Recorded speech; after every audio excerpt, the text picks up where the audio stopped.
There is, John Perry Barlow this morning was talking about reinventing a lot of things, and there are a few people trying to change the currency we use and just get rid of the currencies we're using right now. I'm really looking forward to this panel. Before we have a Bitcoin panel, we thought that it would be nice to have a very short video introducing Bitcoin. You might have seen it. I really like it. It's very, very clear. The world is in financial disarray. Currencies failing, economies in wild flux, jobs being lost. But what if you could build an entirely new economy, one specifically designed for the digital realm? Well, that is the dream behind Bitcoin. Bitcoin is a decentralised electronic cash system that uses peer-to-peer networking along with digital signatures and cryptographics to generate currency. Now, with traditional money, think dollars, the euro, pesos, you've got a central bank, like the Federal Reserve. They issue the currency and they print more or less cash as needed, but not with Bitcoin. Bitcoins are generated using a process called mining. Your computer is given a complex mathematical problem to solve, and the goal is a 64-digit number. If your grey box can successfully solve that algorithm, then congratulations, you are the proud owner of a new block of 50 Bitcoins. The network automatically adjusts the difficulty of mining so that 50 Bitcoins are created roughly every 10 minutes. The reason they call it mining is because there's a set number of Bitcoins that can ever be mined in the system. There's only 21 million Bitcoins that will ever be created in total. You can't just print off cash like they do in the real world. You're digging it out of the system like precious metals from some mathematical mine. Right now, a Bitcoin is roughly worth $70 US. Last year, miners generated the equivalent of $16.7 million worth of Bitcoins, and we're only halfway down the mine shaft with over 10 million Bitcoins unearthed already. Like any economy, you don't want too much too fast because then the value of your currency drops, or so slow that your economy grounds to a halt. It's designed to be a self-stabilising economy. Whether it actually is that way though, well, that is a little bit more complicated. Welcome to the exchanges. These exchanges allow people to buy and sell Bitcoins with each other. The largest Bitcoin exchange is Mt. Gox. And it's here that you can purchase Bitcoins using local currencies. You can even store Bitcoins too. Mind you, that can be a bit risky. Hackers have, on occasion, dangerously destabilised these exchanges. Bitcoin is also the currency that fuels what's known as the dark web. Using software called Tor, you can hide your identity online and access the digital marketplace they call the Silk Road, where sellers flog illegal drugs like LSD, heroin and marijuana. Buyers conduct all transactions using Bitcoin. The influence of Bitcoin is growing. WikiLeaks and WordPress will accept Bitcoin as cash. Even the ideas behind Bitcoin are already changing the way people think about cash. The Royal Canadian Mint have just launched Mint Chip, an electronic currency backed by the Canadian government that borrows a lot from the philosophy of Bitcoin. And ultimately, that is what's most powerful about Bitcoin. Not the coins itself, but the way it can change the way we look at, think about, and most importantly, spend our money. Fascinating, isn't it? David Marcus, the CEO of PayPal, just announced that he might support Bitcoin. But we have BitPay on stage. So Anthony Gallipi, who is the co-founder and CEO of BitPay, which is kind of a PayPal for Bitcoin. And there is Roger Ver, who is, his nickname is the Bitcoin Jesus. And he's with Memory Dealers, but he's invested in many of the ventures. Of course, Shakil Khan, who is launching like a tech crunch of Bitcoin. So there is like a whole industry growing. I think the video said it was $60 a Bitcoin. Now it's $120 a Bitcoin. So buy before it gets too expensive. And as a moderator, we have Martin Bryant, who is the managing editor of The Next Web, our friend and partner. Welcome. Join me on stage.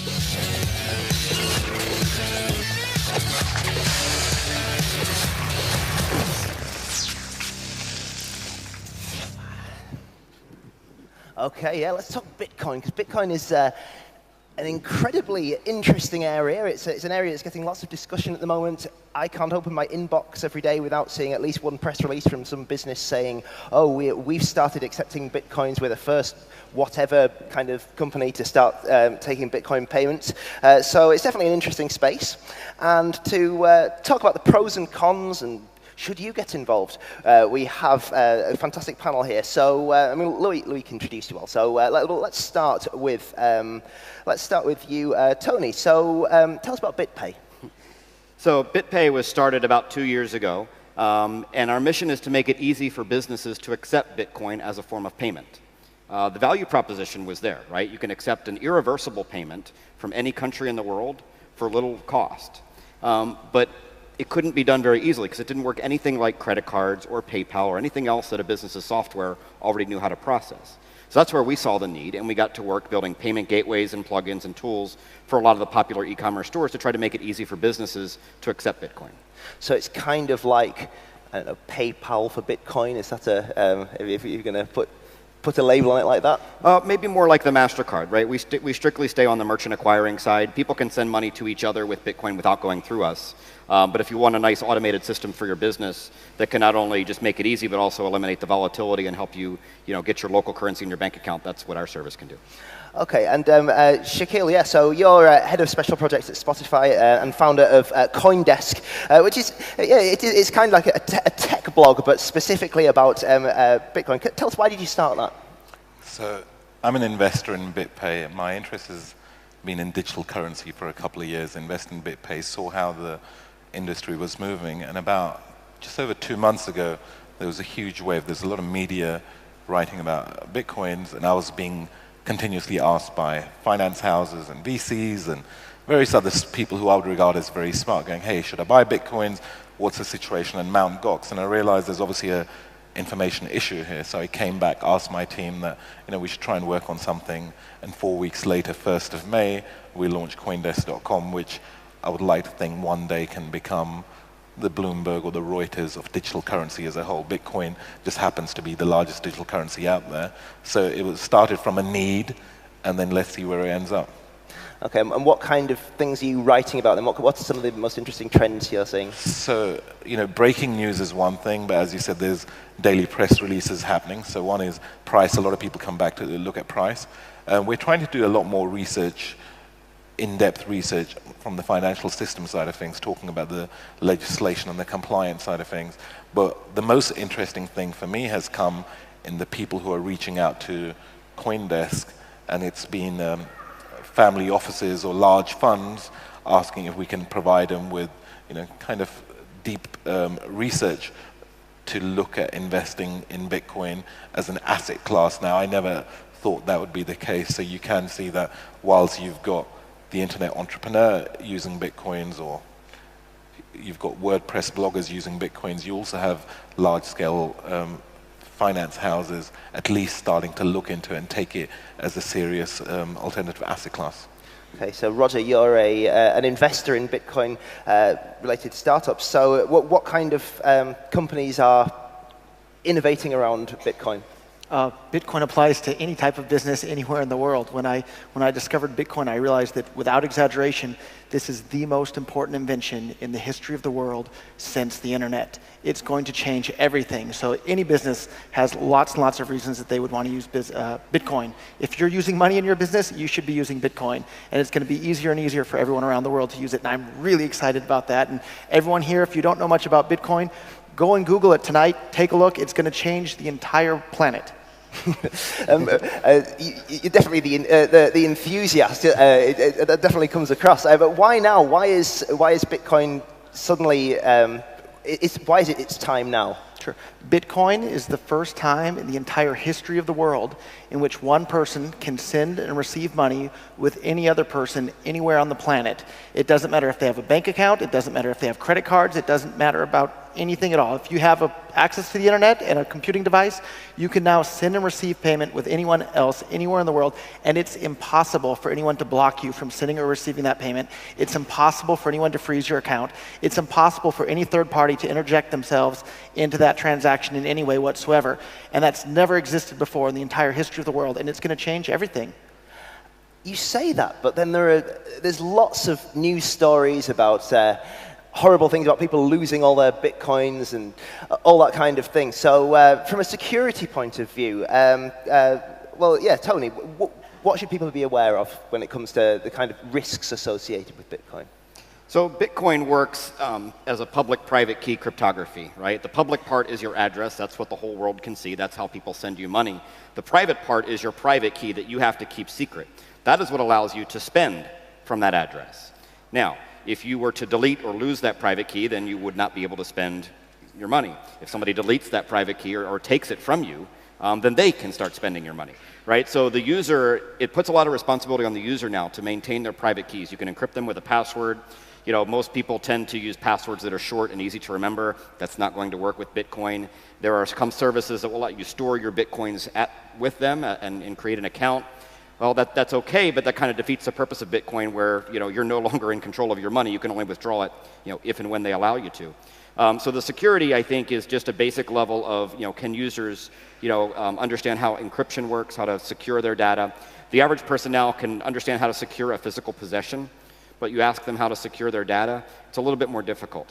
So that's why I think we're starting to see businesses adopt Bitcoin first, because they have the skills, and I think the consumers will come on board a little bit later. Okay, so in terms of businesses then specifically, I was reading an article earlier about how businesses who don't properly look after the way their information is shared across Bitcoin can accidentally share all of their transaction history with anyone, basically.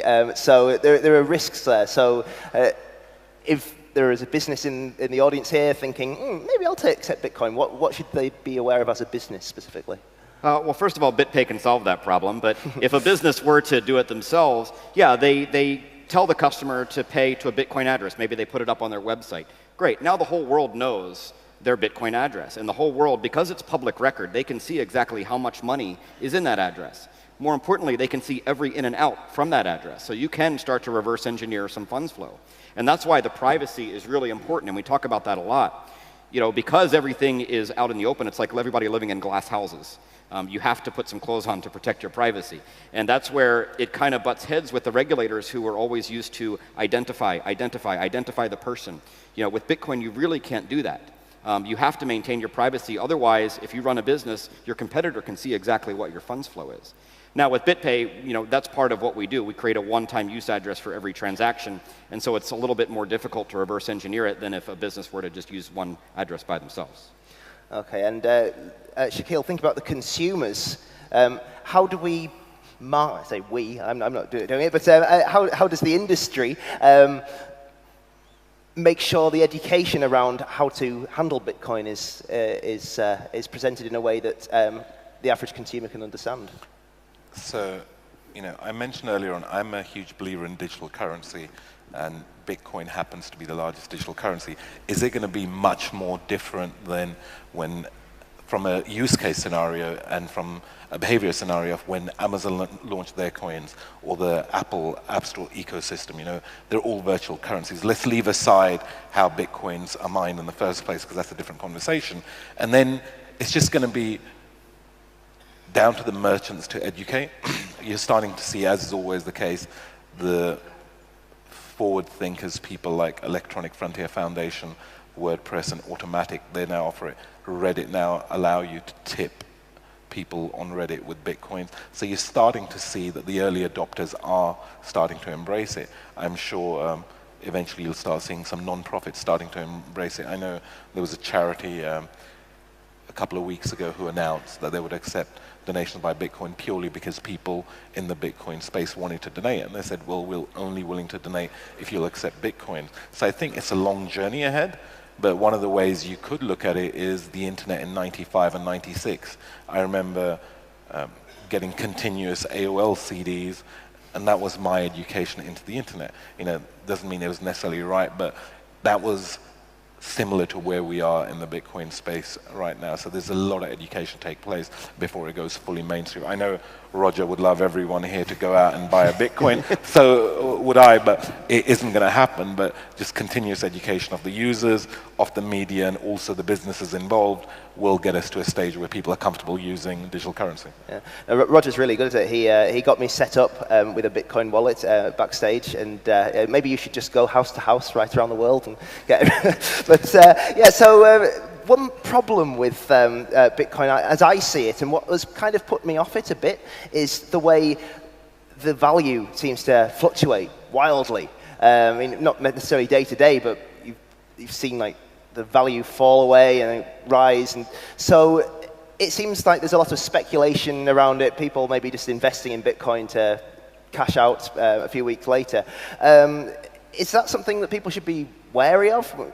What are your thoughts on the value of Bitcoin? I think that's actually one of the things that, one of the properties that makes Bitcoin so much more attractive than dollars or euros or yen is that the supply of Bitcoins is limited by the laws of mathematics. We don't have to trust any politician or bank or anybody like we do with dollars or euros or yen. The politicians can print more at any time. With Bitcoin, we know there will never ever be more than 21 million Bitcoins in the entire world. So as more and more people start using Bitcoins in their day-to-day life, the price of Bitcoin in terms of dollars or euros will have to increase in order to accommodate the additional demand. So if anybody has bought Bitcoins at any point other than maybe about a 2 or 3 week period in the entire history of Bitcoin, your Bitcoins today are worth more than at the time you bought it. And I think if you were to buy Bitcoins today, if you hold on to them for another year, almost for sure they're going to wind up being worth more than what they're worth today. Whereas I definitely can't say the same with the US dollar or the euro or the Japanese yen. And that's, I think, is one of the most attractive aspects of Bitcoin, is that the supply is limited. Nobody can change that. But if I was a business, I'd be worried about putting my, having a percentage of my funds in Bitcoin if the bottom's going to fall out of it tomorrow. And isn't that a worry? Or should they just have to wait it out for the value to rise again? Think of it as a long-term investment. It depends on your time horizon. If you have a really short time horizon, then maybe you would want to convert your Bitcoins as soon as you receive them in payment into a government-issued currency. BitPay does that exact service. The people that use Tony's service can choose. When they receive Bitcoins, they can choose what % they want to keep in Bitcoins and what % they want to be converted into whatever government-issued currency and deposited right into their bank account. So it allows the user to define what sort of exposure they want to have to the Bitcoin currency risk. But with Bitcoins, you can accept payment from anyone in any country in the entire planet with no risk of fraud. There's no other payment system in existence on the planet that can do that. Yeah. And does Bitcoin have an image problem at the moment, do you think? It seems to get associated a lot with the black market and things like that. Well, those are the stories that the press likes to write about. But, I mean, remember back in the early 90s, like Shaquille mentioned, right? Maybe 93, 94. It seems like every other article was, you know, the internet is bad. The internet is dangerous. The internet is full of scams. Stay away. Right? And if we had listened to that, then we would have never had the innovation to create companies like Yahoo and AOL and Amazon. So there's a lot of positive things that are going on. They just don't tend to get reported. You know, with BitPay, we have over 7,500 merchants right now, right? Almost 8,000. And these obviously are all legitimate businesses that want to use Bitcoin. And you know, I can't speak on behalf of people that are using for illicit purposes, but that's not going to happen on our service. Yeah. Okay. And Shaquille, will we ever see a country adopt Bitcoin as its main currency? And maybe not that, but will it ever become a truly mainstream currency? Define in what you think or what the rest well, of where think. every store has Bitcoin by default, for example, Bitcoin payments by default. So could it be complementary to the Visas, American Expresses, MasterCards? I think it could be. Is it going to take over and we're no longer going to have cash? I personally don't think that's going to happen, but that's just my opinion. But based on conversations that I'm starting to have, and again, you know, you see long timelines where PayPal, for example, they're aware of it, you know, but they're a part of a listed company, so they can't just turn around tomorrow and say, hey, we're going to start getting involved in Bitcoin. There's a lot of other things that have to happen before that can happen. So are we going to see a country maybe called Bitcoinstan? Probably not. You know, is Cyprus going to dump whatever the little they've got left and embrace that? Probably not, but each event like this that takes place, the masses get access to information that, maybe the old system does have some flaws with it. I mean, I always try and use the scenario of what took place in Cyprus. Now you said, the value goes up and down, or businesses, your money is stored in bitcoins. So you're a business in Cyprus, or you're a private individual, and you've been saving money. And basically it was daylight robbery, right? What took place, where they just came and seized your bank accounts. You weren't the ones who caused the trouble. It was the banks who got themselves into trouble. But you know what? We screwed up, so we're going to seize your money. That's one side. Then if you look at the quantitative easing side of things, and banks and countries printing money. So it's a whole minefield out there, and I am in no way educated enough to speak about it, but just think about the bigger picture, and Bitcoin offers an alternative way of thinking and an alternative solution. Yeah, so Roger, you are very clearly on a mission to convert people to the joys of Bitcoin. When will you be satisfied? When will your job be done on that front? Nobody's asked me that question before. I think one of the things that I'm most excited about, though, in regards to Bitcoin, are the things that Shaq was just talking about.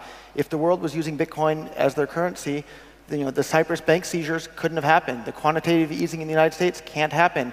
Governments will no longer be able to control what people do with their own money. And if you're in favor of individuals having control over their own money, that's a wonderful, wonderful thing. Now the world, anybody in the entire planet now has a tool to where they can have complete control over their own money, regardless of what some politician in some far-off city decides. And I think that's a wonderful, wonderful thing for everyone on the entire planet. So most people at this point haven't even heard the word Bitcoin. But I think my goal will be achieved when at least everybody has at least heard of Bitcoin and realizes that they have the option to use it if they so choose. And the kind of utopia, in a way, you're talking about there, is a very different world in a lot of ways. And it feels to me like if people did have that kind of control over their money, a lot of the economic structures that we know today would be fundamentally changed, and a lot of kind of elements of society would be changed. Have you thought much about how this new world would look? Yes, that's why I'm so excited about Bitcoin. All these structures in our society today are going to change, and they're going to change for the better. And that's why I'm so excited about Bitcoin. But will we see a kickback from governments and who see this new world coming and obviously want to keep a lid on it? It's possible that they'll try, but that's one of the other really, really exciting things about Bitcoin, is that even if governments decide that they don't like it, because it's a peer-to-peer network, the only way that governments could stop Bitcoin would be to shut down the entire internet in the entire world. And I don't think that's a reality at this point. And what's your thought about the future of Bitcoin then? It does get a lot of press as a currency, and that's how it trades, but the real asset here, the real innovation, is the network. And Shaq mentioned it before, can it sit alongside Visa and American Express, which are proprietary rails? Now Bitcoin is an open source peer-to-peer payment network. And when you start talking about wider adoption, I think what will happen is people will start using Bitcoin, not even realize that they're using it, right? It will be the mechanism behind the scenes of whatever wallet you're using that actually sends the payment. But if you're a customer in France, it could look like you have a wallet with euros in it.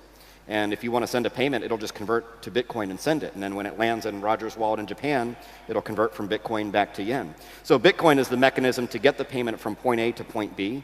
And I think that's the real innovation. What is at point A and what is at point B can be Bitcoin. It can be anything else. Okay. And let's go back to Bitcoin's image problem. And because I do think that, and it is, let's say, the media's fault, I'm sure, in a lot of ways, for kind of reporting on a lot of negative elements of Bitcoin. But I was having a Twitter conversation last night, and Kevin Marks tweeted, "I do wonder if Bitcoin isn't a giant NSA operation to create a global audit trail of supposedly anonymous transactions." Now, I think he was probably being a little flippant there, but it does flag up a point that Bitcoin does have quite mysterious beginnings. People aren't really sure, the person who created it under a pseudonym or that kind of thing. So should people worry about that at all? Well, I think, no matter who created it, it's out there now, and people are starting to use it, and it's an open source project, and there are developers that are building upon it. Who created it, whether it was one person or a group of people, I don't really think it matters at this point. It's always kind of fun. People go on a hunt to try to search for Satoshi, if he exists. But we're proceeding with our business, just working with the product as it is today. And do you have any idea who Satoshi is? No, I don't. Any theory? No. Does CoinDesk have any theory of the truth behind the story? I mean, we get one email every couple of days of somebody who reckons they know who he is and they can share some information. But I don't spend my time worrying about that, because that, to an extent, is irrelevant. What we've got to be looking at is, where do we go from here? It's already happened, right? So rather than try and go back and why was it created, etc., I'm sure there are far smarter people with a far different agenda than mine. And for me, this started off as something which I was curious about, and then I realized the more information that I can get, one, for myself, but two, for the mass market, is just a good thing. So I try and cover every company out there, and also the alternative currencies, right? So you've got Bitcoin, but you've got a bunch of other currencies out there, and the more information that's out there, the better. And one of my colleagues actually said to me the other day, it's not until, I don't know, Psy or some gangster rapper mentions Bitcoin in some video, pop video, you're going to go from Cristal champagne to Bentleys to Bitcoin, that we're going to go mainstream. So I'm going to try and see who's going to... I can see Kim.com doing that in one of his music I think he's videos. Continuously on about it, but he has far bigger problems than to be getting into Bitcoin. So. Yeah, and so I've asked Tony and Shaquille. Roger, do you have any theories around the beginnings of Bitcoin? No, but because the software is open source, it doesn't matter who created it. Anybody can read the software code. You don't have to trust any of us on the stage. Anybody can go out there and read it and know exactly how Bitcoin's going to behave. And you don't have to trust anybody but the rules of mathematics. And that's a lot more trustworthy than your local banker or politician. So. Okay. I think it'd be good to see if anyone has any questions in the audience. It'd be interesting to see who had heard of Bitcoin before today and who actually has Bitcoin. Okay, yeah. Put your hand up if you have a Bitcoin wallet. A lot of people. Wow. Yeah, quite a few, yeah. And put your hand up if you, let's put it this way around, if you had heard of Bitcoin before today. Everybody. You should hope so, really. As a web audience, you should probably hope so, yeah. Okay, so do we have any questions? There'll be a microphone coming to you. Okay, there's somebody down here.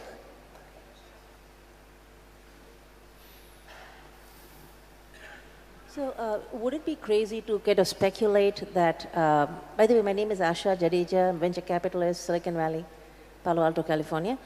Would it be crazy to speculate that, if all this goes well, Bitcoins and, things like that, that we might even start seeing things like defense and the nation state beginning to look a little bit weaker in our lifetimes? I mean, thoughts of the panel? Yeah. Anyone want to pick up on that? Yeah, one of the things that governments around the world today do currently is they finance their wars and the things that they do through inflation. They just print money for whatever it is that they want to spend it on. If the world were using Bitcoin, that would no longer be a possibility. So if you're opposed to governments inflating currency to pay for wars around the world, Bitcoin should be something you're interested in. Yeah, and one thing, obviously, we're talking here at Le Web, right? The entire internet has brought people together all over the world. You can now communicate through email or Skype or multimedia, voice over IP, like that you couldn't do 20 years ago. And I think Bitcoin is the next evolution in that. It's basically money over IP. And it's going to enable a lot of people to be able to transact and be more connected around the world, both for consumers and for businesses.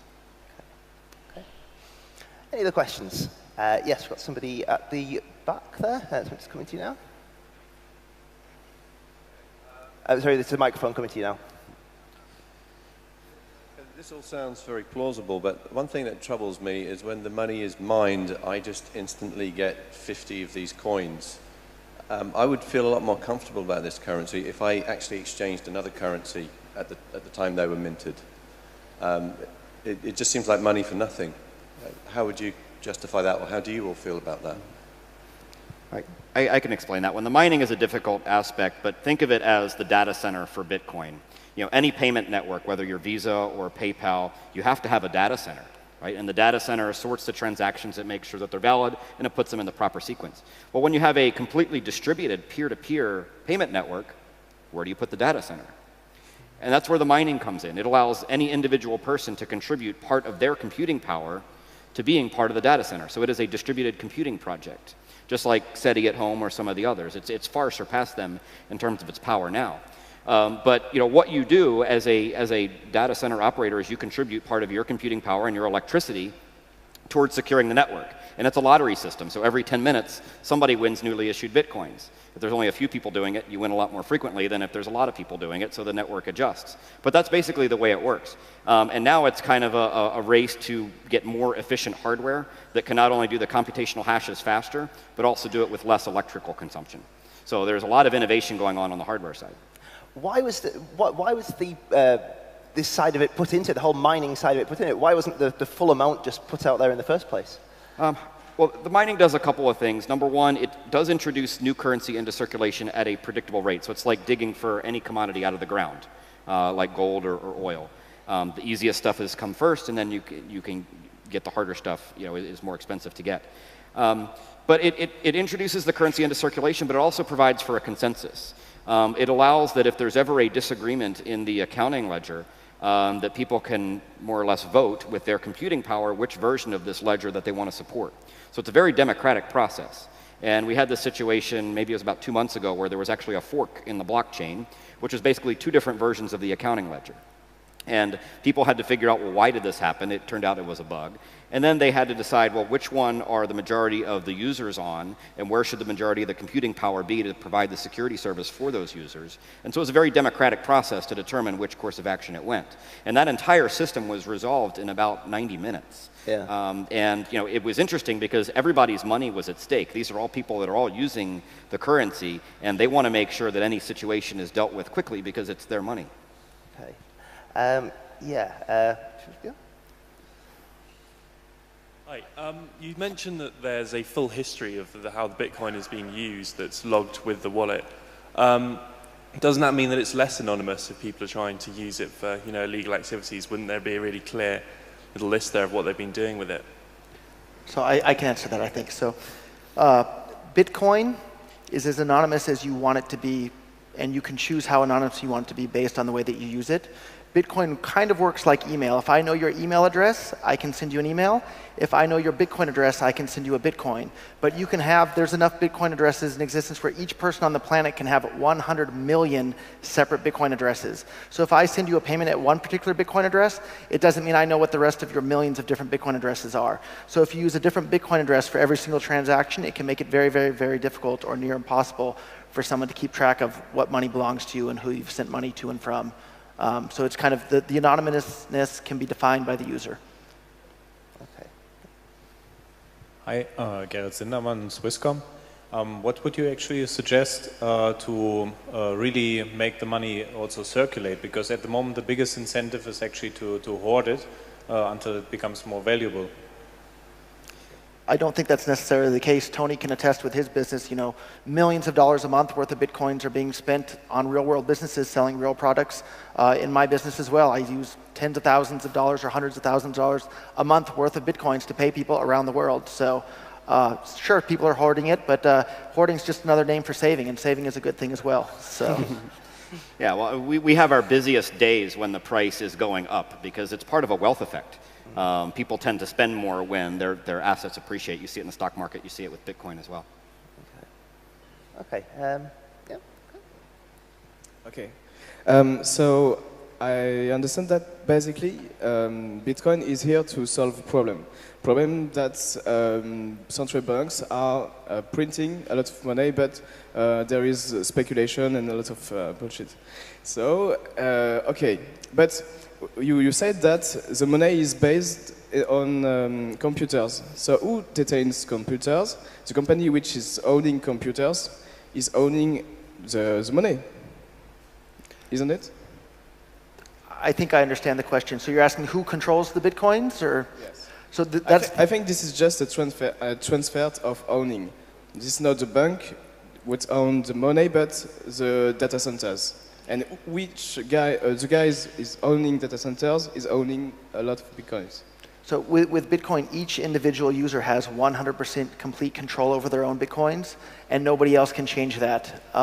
And with Bitcoin, this ledger that keeps track of who owns what Bitcoins is distributed on everybody's computer around the world that downloads the Bitcoin software and starts running it.